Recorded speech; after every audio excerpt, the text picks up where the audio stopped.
সম্প্রতি ভারতের ডুম্বুর বাঁধ খুলে দিয়ে পানিতে ডুবিয়েছে কুমিল্লা, ফেনী, নোয়াখালী এবং লক্ষ্মীপুর সহ বাংলাদেশের 12টি জেলা। বছরের পর বছর ধরে চলছে ভারতের এই কর্মযজ্ঞ।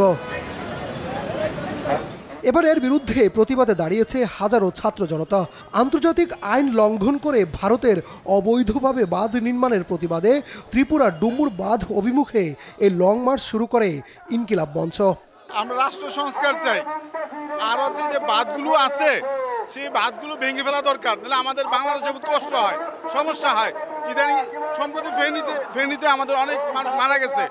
আমরা চাই ভারতে যত বাঁধ আছে সব ভেঙে ফেলুক।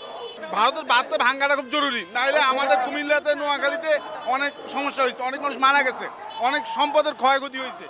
ভারতের একক সিদ্ধান্তে স্বৈরাচার হাসিনার সহযোগিতায় এসব বাঁধ নির্মাণ করে নিজেদের সুবিধা হাতিয়ে নিচ্ছে বলে দাবি করেন নেতাকর্মীরা।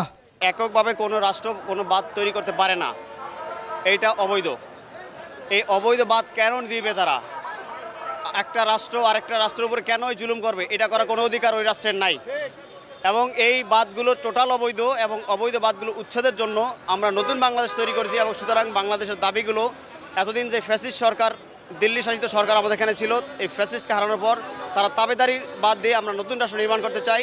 এবং এই নির্মাণের লক্ষ্যে, সকল ধরনের বাঁধ উচ্ছেদের লক্ষ্যে আমরা ছাত্র জনতা এক হয়েছি এবং সেই জায়গা থেকে আমরা দাবিগুলো তুলছি।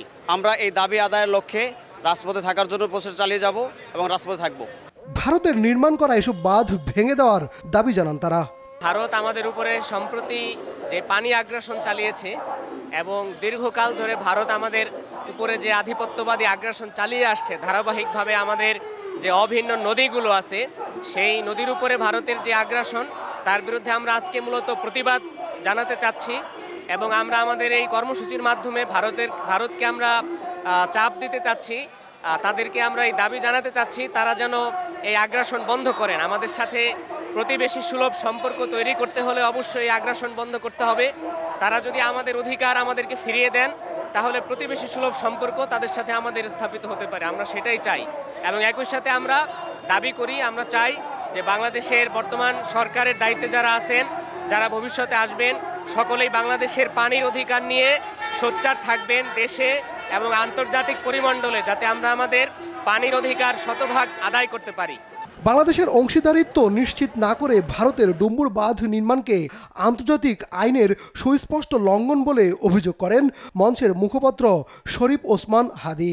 ভারত গত 50 বছরে যত অবৈধ একতরফা বাঁধ নির্মাণ করেছে, অতি সত্বর বাংলাদেশ সরকার সমস্ত আন্তর্জাতিক কমিউনিটিকে, প্রেসার গ্রুপকে সাথে নিয়ে সেই বাঁধগুলো উচ্ছেদের দাবি জানাতে হবে। দাবি আদায় না হওয়া পর্যন্ত রাজপথে থেকে আন্দোলন চালিয়ে যাওয়ার ঘোষণা ইনকিলাব মঞ্চের। মাইনুদ্দিন আরিফ, দেশ টিভি, ঢাকা।